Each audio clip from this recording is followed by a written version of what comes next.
You will hear a man phoning a woman about an advertisement he has seen in the paper for some furniture. First, you have some time to look at questions 1 to 5 on page 9.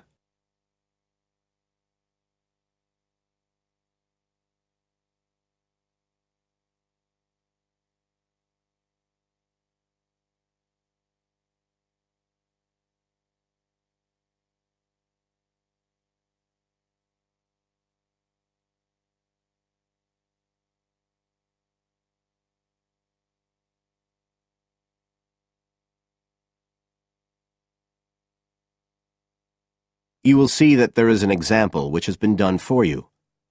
On this occasion only, the conversation relating to this will be played first.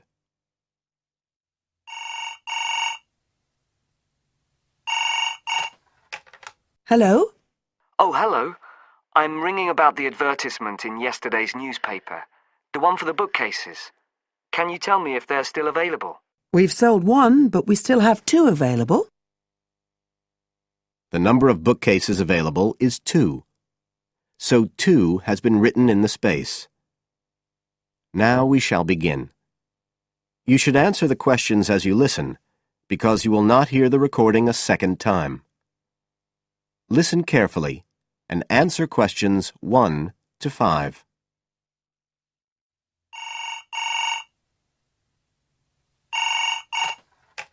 Hello? Oh, hello. I'm ringing about the advertisement in yesterday's newspaper. The one for the bookcases. Can you tell me if they're still available? We've sold one, but we still have 2 available. Right. Can you tell me a bit about them? Sure. What do you want to know? Well, I'm looking for something to fit in my study. Well, I'm not too worried about the height, but the width's quite important. Can you tell me how wide each of them is? They're both exactly the same size. Let me see, I've got the details written down somewhere. Yes, so they're both 75 centimetres wide and 180 centimetres high. Okay, fine. That should fit in okay. And I don't want anything that looks too severe. Not made of metal, for example. I was really looking for something made of wood. That's all right. They are, both of them.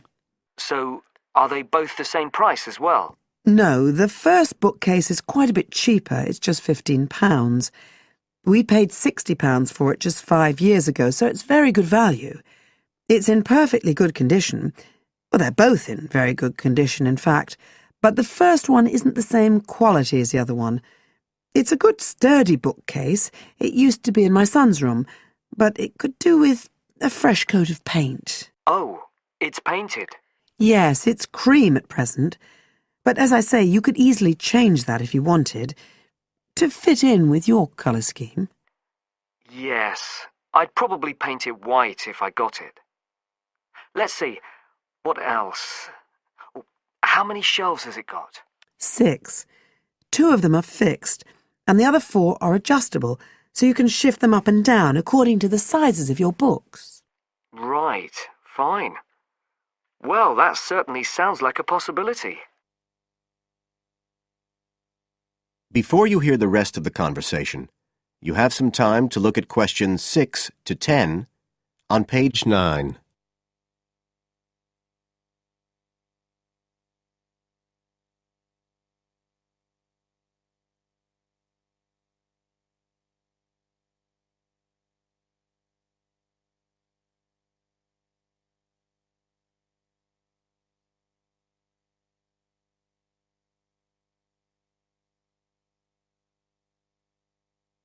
Now listen and answer questions 6 to 10.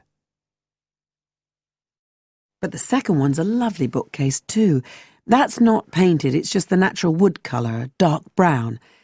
It was my grandmother's, and I think she bought it sometime in the 1930s, so I'd say it must be getting on for 80 years old, so it's very good quality. They don't make them like that nowadays. And you said it's the same dimensions as the first one? Yes, and it's got the 6 shelves, but it also has a cupboard at the bottom that's really useful for keeping odds and ends in. Right. Oh, and I nearly forgot to say, The other thing about it is it's got glass doors, so the books are all kept out of the dust. So it's really good value for the money. I'm really sorry to be selling it, but we just don't have the room for it. So what are you asking for that one? £95. It's quite a bit more, but it's a lovely piece of furniture. A real heirloom. Yes. All the same, it's a lot more than I wanted to pay.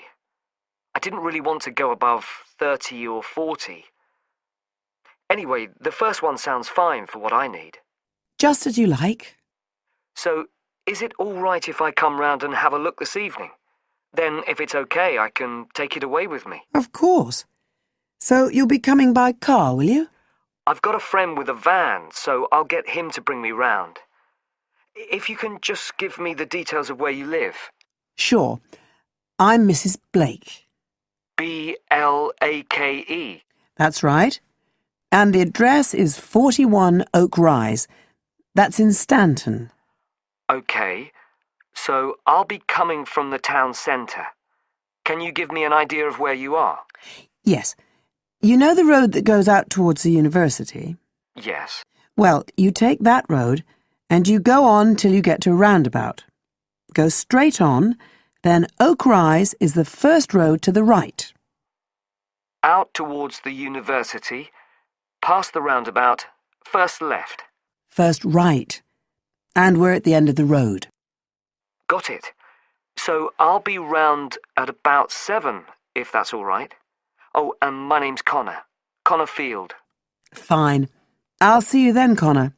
Goodbye. Goodbye. That is the end of section 1. You now have half a minute to check your answers.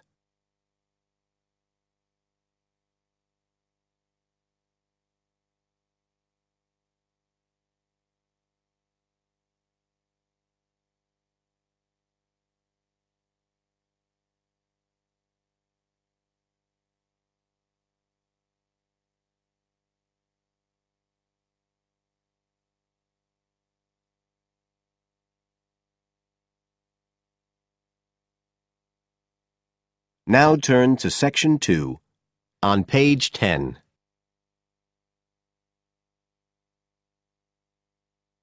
Section 2.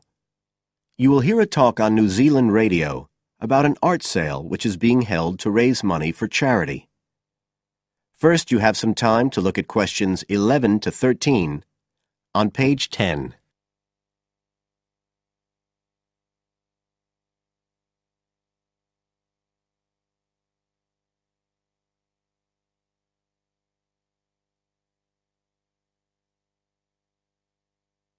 Now listen carefully and answer questions 11 to 13. One of the most anticipated art events in Christchurch is the charity art sale organised this year by Neil Curtis. Neil, tell us all about it. Well, Diane, this looks like being the biggest art sale yet. And the best thing about it is that the money raised will all go to charity. So what you probably want to know first is where it is. Well, the pictures will be on view all this week, most of them at the Star Gallery in the shopping mall. But we have so many pictures this year that we're also showing some in the cafe next door. So do drop in and see them any day between 9 and 5. Now, if you're interested in buying rather than just looking, and we hope a lot of you will be, the actual sale will take place on Thursday evening, with sales starting at 7:30. Refreshments will be available before the sale, starting at 6:30. We've got about 50 works by local artists showing a huge range of styles and media, and in a minute I'll tell you about some of them. You're probably also interested in what's going to happen to your money once you've handed it over. Well, all proceeds will go to support children who are disabled, both here in New Zealand and also in other countries. So you can find an original painting, support local talent, and help these children all at the same time. Before you hear the rest of the talk, you have some time to look at questions 14 to 20 on page 11.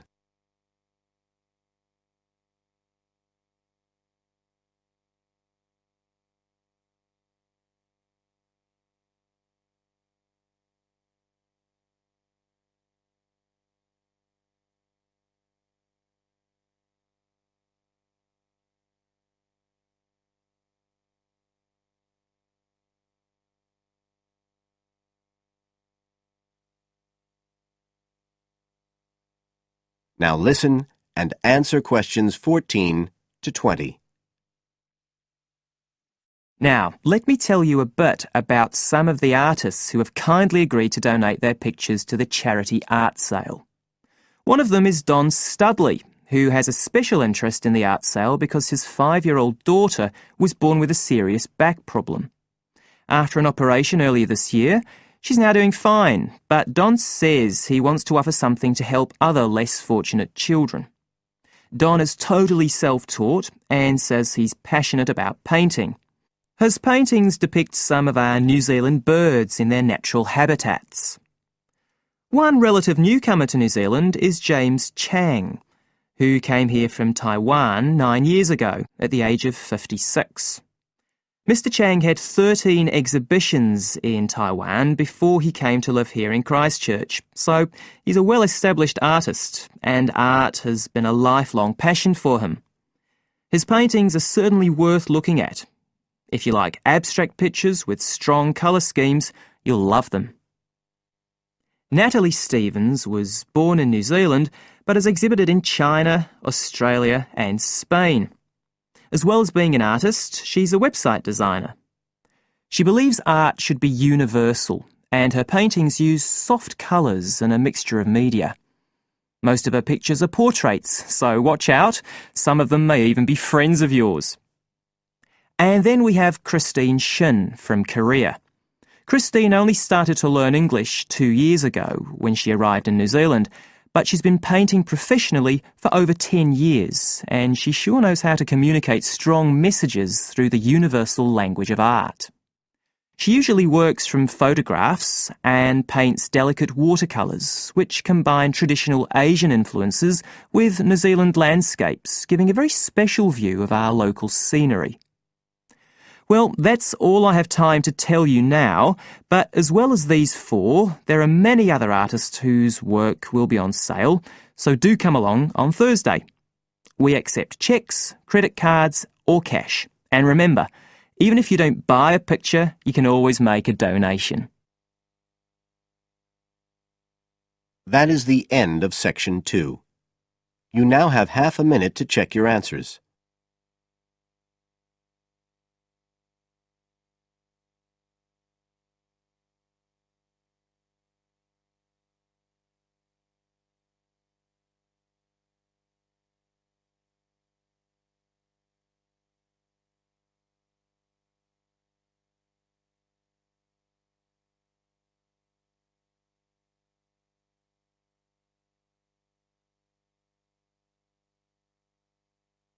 Now turn to Section 3 on page 12.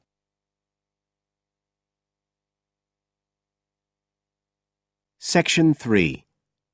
You will hear 2 students discussing a project they have to do as part of a literature course on great books. First, you have some time to look at questions 21 to 25 on page 12.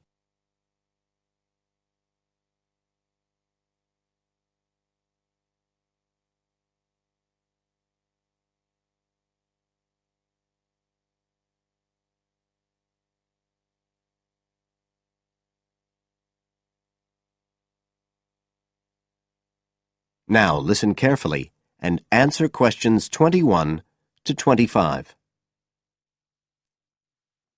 Hi, Joey. How are you doing? I heard you were sick. Oh, hi, Olivia.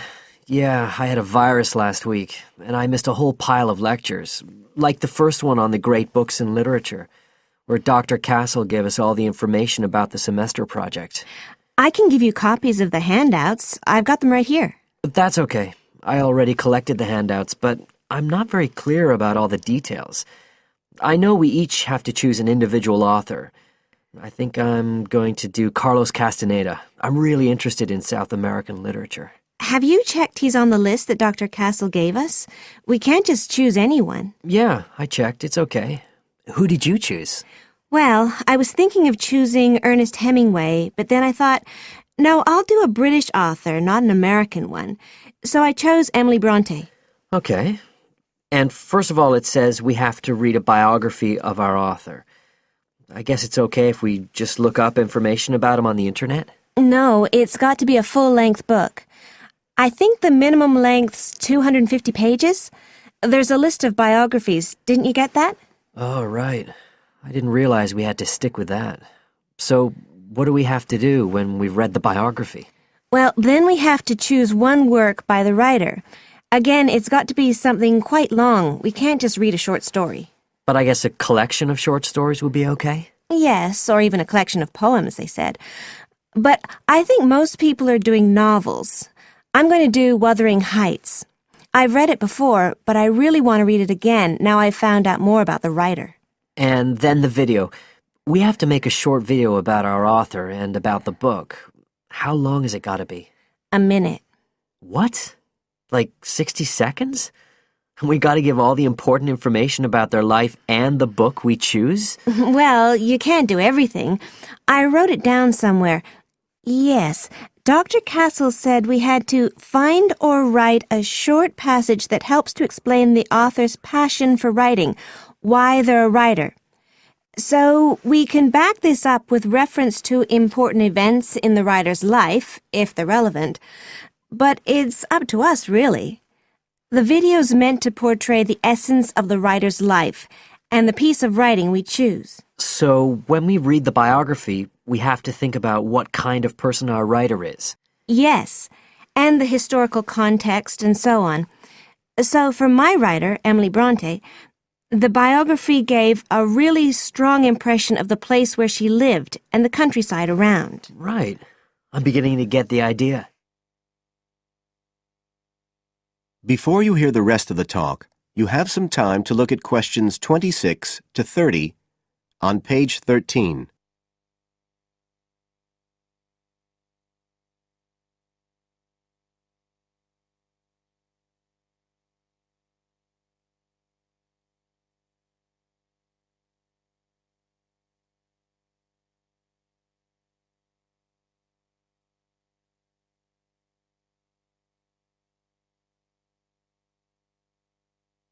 Now listen and answer questions 26 to 30.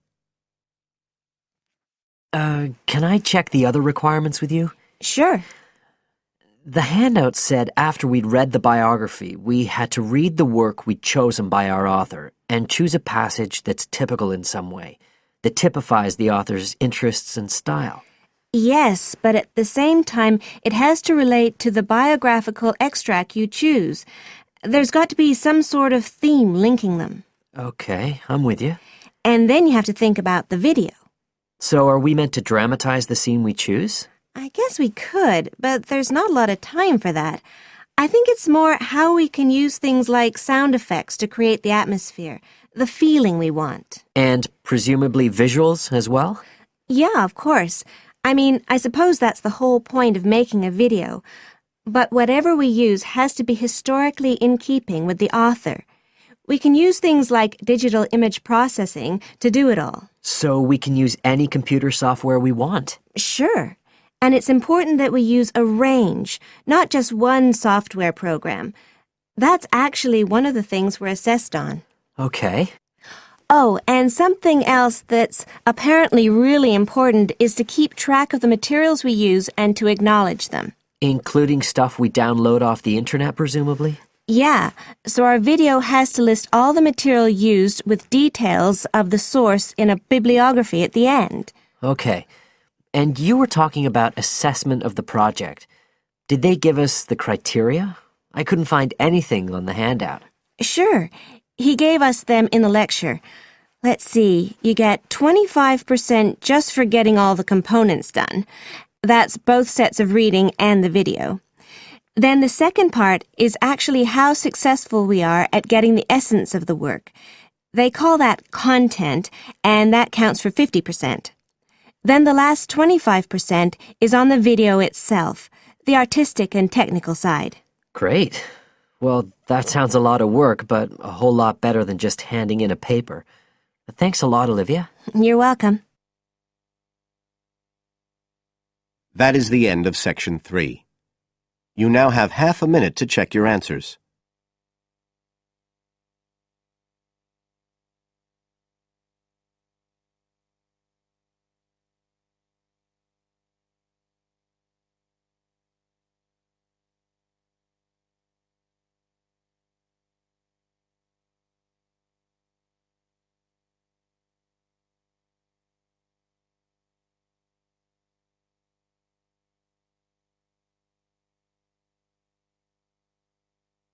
Now turn to Section 4 on page 14.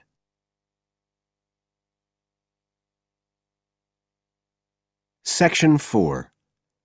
You will hear a speaker giving a talk about some recent research about unusual life forms. First, you have some time to look at questions 31 to 40 on pages 14 and 15.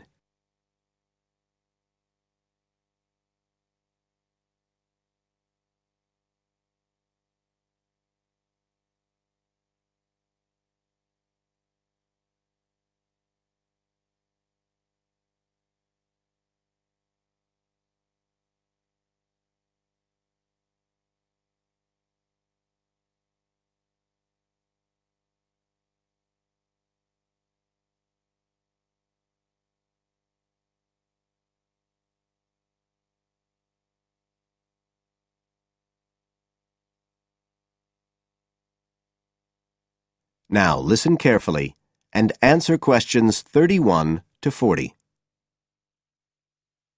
Hello, everybody, and welcome to the 6th of our ecology evening classes. Nice to see you all again. As you know from the programme, today I want to talk to you about some research that is pushing back the frontiers of the whole field of ecology. And this research is being carried out in the remoter regions of our planet, places where the environment is harsh and, until recently, it was thought that the conditions couldn't sustain life of any kind. But life forms are being found, and these have been grouped into what is now known as extremophiles. That is, organisms that can survive in the most extreme environments. And these discoveries may be setting a huge challenge for the scientists of the future, as you'll see in a minute. Now, the particular research I want to tell you about was carried out in Antarctica, one of the coldest and driest places on Earth. But a multinational team of researchers from the US, Canada, and New Zealand recently discovered colonies of microbes in the soil there where no one thought it was possible. Interestingly enough, some of the colonies were identified as a type of fungus called Bouveria bassiana, a fungus that lives on insects. But where are the insects in these utterly empty regions of Antarctica? The researchers concluded that this was clear evidence that these colonies were certainly not new arrivals. They might have been there for centuries, or even millennia. Possibly even since the last ice age. Can you imagine their excitement? Now, some types of microbes had previously been found living just a few millimetres under the surface of rocks, porous Antarctic rocks. But this was the first time that living colonies had been found surviving, relatively deeply in the soil itself, several centimetres down, in fact. So, the big question is, how can these colonies survive there? Well, we know that the organisms living very near the rock's surface can still be warmed by the sun, so they can survive in their own microclimate. And this keeps them from freezing during the day. But this isn't the case for the colonies that are hidden under the soil. In their research paper, this team suggested that the very high amounts of salt in the soil might be the clue, because this is what is preventing essential water from freezing. The team found that the salt concentration increased the deeper down they went in the soil.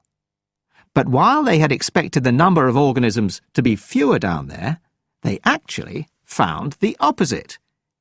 In soil that had as much as 3,000 parts of salt per million, relatively high numbers of microbes were present, which seems incredible.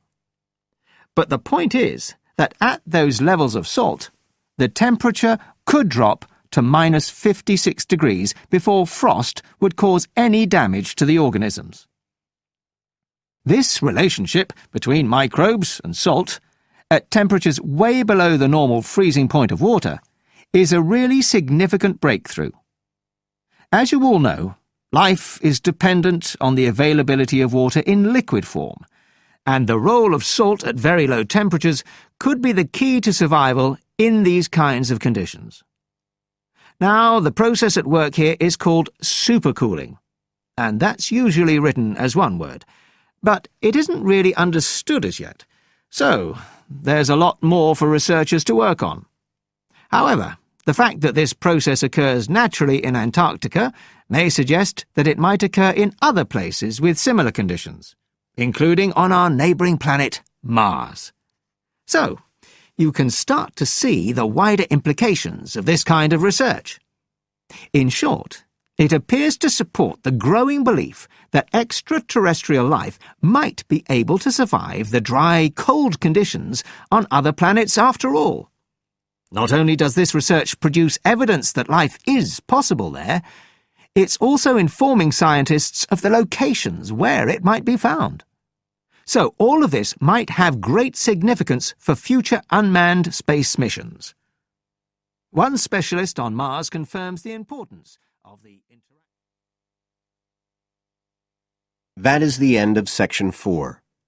You now have half a minute to check your answers.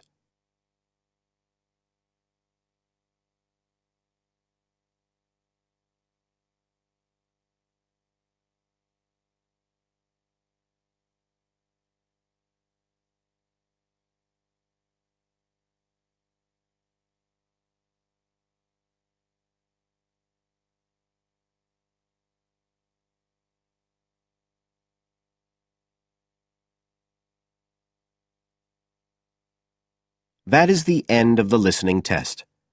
You now have 10 minutes to transfer your answers to the separate answer sheet.